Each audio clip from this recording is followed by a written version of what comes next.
awan panas guguran. 52 kejadian material vulkan penyelidikan 72 detik. Pada sore 3 tahun lalu rekor ada di wilayah.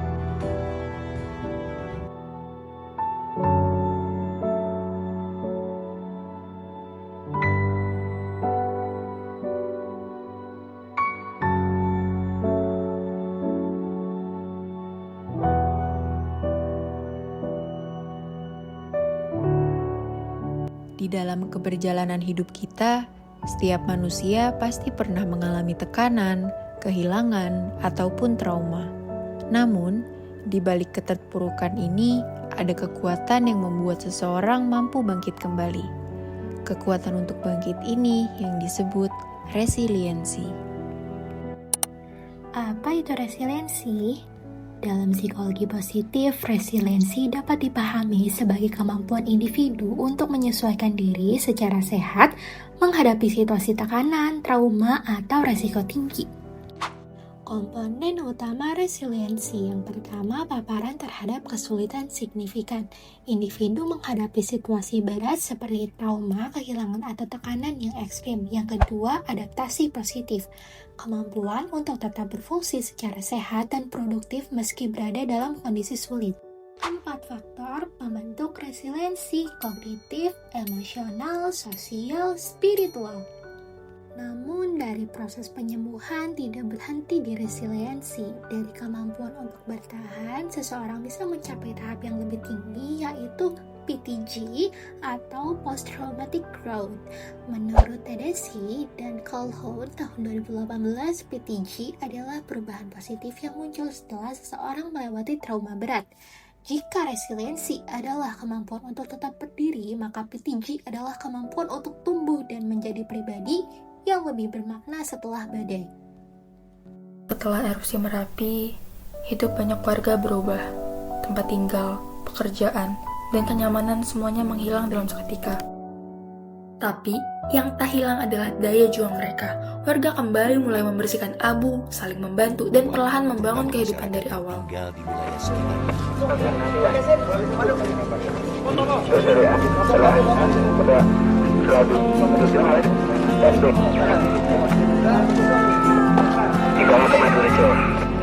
Dari tanah yang porak-poranda, muncul peluang baru.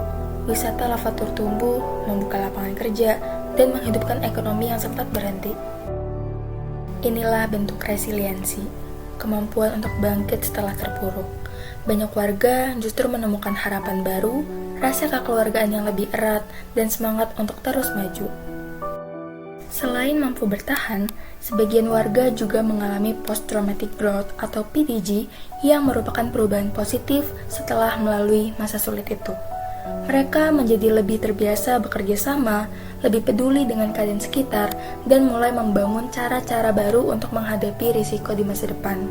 Contohnya di desa Kepuharjo, warga membentuk kelompok seperti Komdik untuk membantu proses evakuasi lebih teratur dan lebih ramah bagi semua, termasuk bagi warga difabel.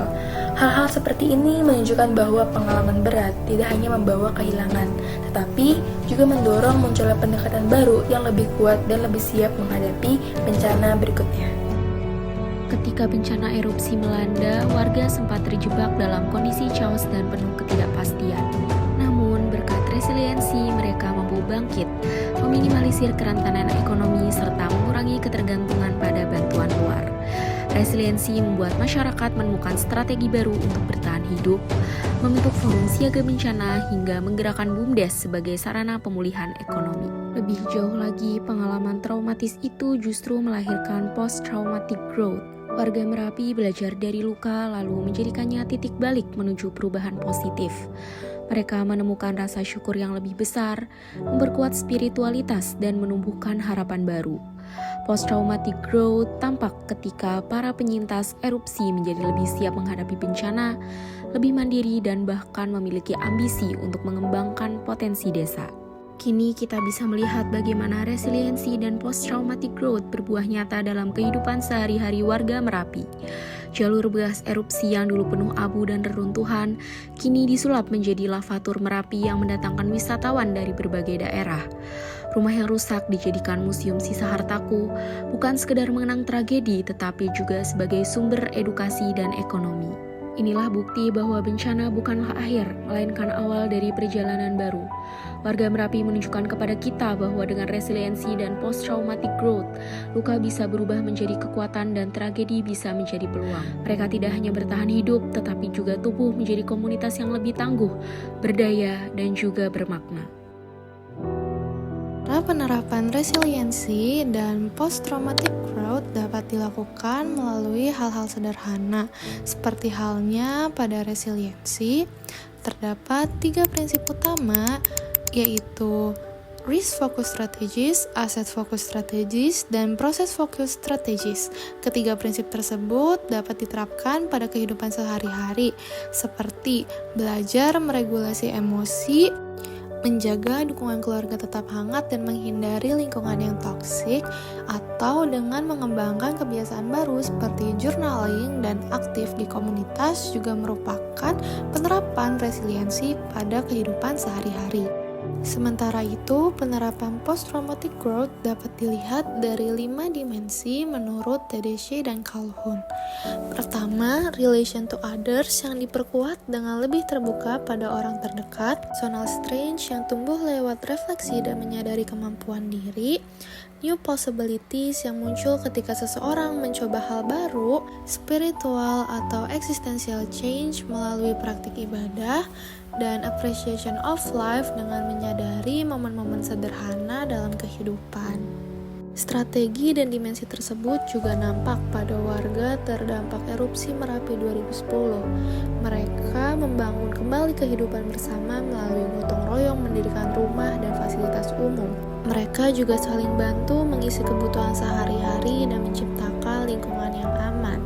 Mereka memperkuat aset sosial dan ekonomi dengan membuka peluang baru, seperti jeep lavatur, museum sisa hartaku, menjadi pemandu wisata, atau dengan berdagang di sekitar kawasan wisata Merapi. Mereka saling menjaga dan menata ulang makna hidup setelah kehilangan banyak hal. Itu semua adalah wujud nyata bagaimana prinsip resiliensi dan pertumbuhan pasca trauma bekerja dalam sebuah komunitas.